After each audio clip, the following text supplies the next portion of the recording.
তো আমি কাংসা ব্রিজ থেকে এখন চলে যাচ্ছি। এখনো কাংসা ব্রিজ আছে, সামনে যে সোজা রাস্তাটা চলে গেছে এটা হচ্ছে খরচর যাওয়ার রাস্তা, আর ব্রিজের ডান দিকে যে রাস্তাটা গেছে এটা হচ্ছে দক্ষিণ খরচর যাওয়ার রাস্তা।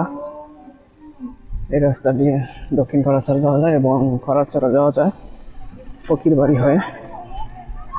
আমি সেই রাস্তায় যাচ্ছি।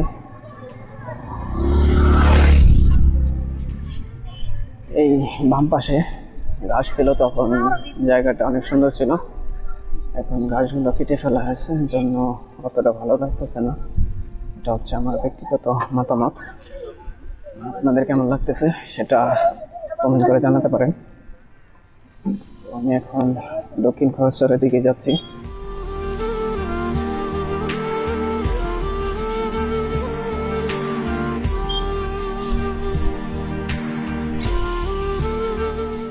কয়েকদিন বৃষ্টি হলো, আজকে বিকালের দিকে একটু বৃষ্টি হচ্ছে না, অর্থাৎ পরিবেশটা সুন্দর বৃষ্টিমুক্ত, এই জন্য রাস্তায় অতটা কাদা নেই এবং ধুলাবালিও নেই, মোটামুটি পরিষ্কার বলা চলে বা পরিষ্কার আছে।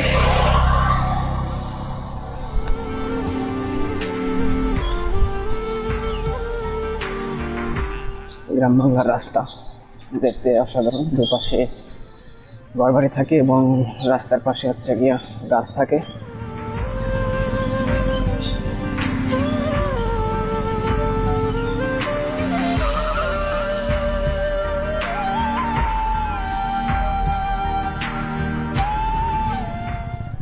সামনে একটা মসজিদ আছে,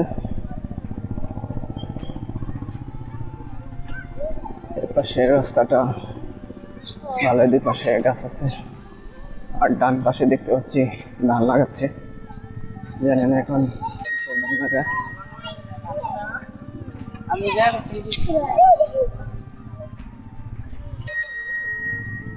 পাশে পানি দেখা যাচ্ছে ভেজা।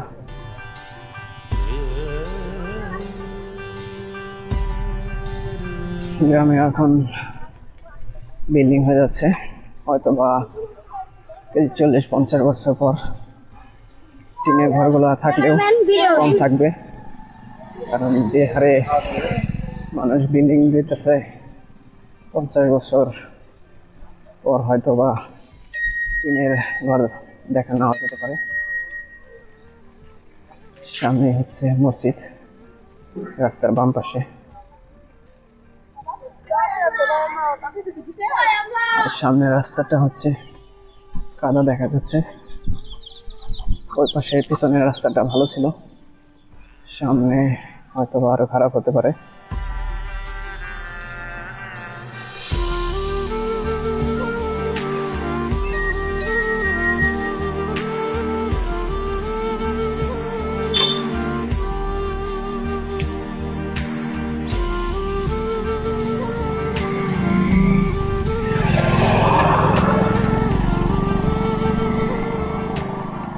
রাস্তার বাম পাশে দেখা যাচ্ছে বেশ কিছু ফসলি জমি, অর্থাৎ দুই পাশেই ফসলি জমি আছে। এটা মূলত গ্রামাঞ্চল, আর গ্রামের মাঝখান দিয়ে রাস্তা, দুই পাশে হচ্ছে ফসলি জমি। রাস্তার বাম পাশে দেখা যাচ্ছে ধান লাগানো হয়েছে, যদি আপনাদেরকে একটু দেখাই, দেখতে পাচ্ছেন ধান লাগানো হয়েছে। আমি এখন সামনের দিকে যাচ্ছি আরো।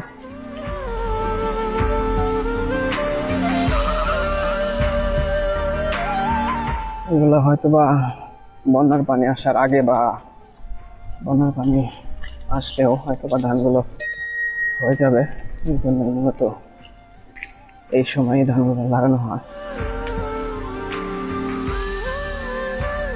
যদি অনেক অঞ্চলে বন্যা এবং বৃষ্টির পানি একসাথে হয়ে অনেক মানুষের ঘরবাড়ি তলিয়ে গেছে, যদিও আমাদের এই অঞ্চলে এরকম হয়নি, তবে রাস্তাঘাট অবস্থা একদম বাজে হয়ে গেছে, বিশেষ করে কাঁচা রাস্তাগুলো কাদা এবং বৃষ্টির পানি যেখানে গর্ত ছিল সেখানে জমে রাস্তার অবস্থা বাজে হয়ে গেছে, যদি এই রাস্তাটা অনেক ভালো আছে, অথবা এই রাস্তাটা নতুন, বেশি দিন হয়নি, এই জন্য রাস্তা ভাঙেনি এবং কাদাও হয়নি।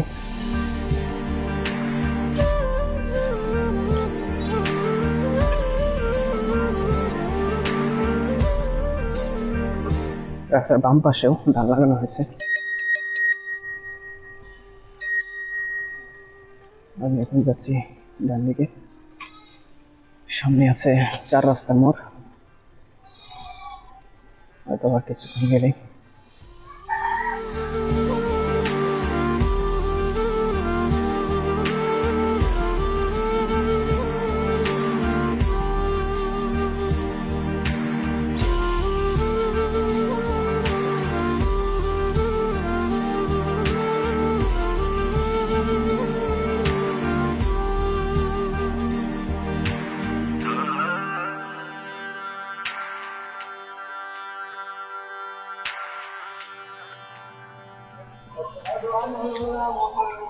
সামনেই হচ্ছে 4 রাস্তার মোড়,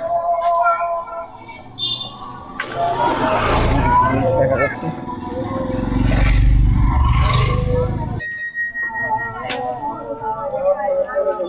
বামে যে রাস্তাটা গেছে এটা হচ্ছে খরচর যাওয়া যায়, আর সামনে একটা রাস্তা আছে ডান দিকে, এই রাস্তা দিয়ে, এই রাস্তাটা অনেক কাদা,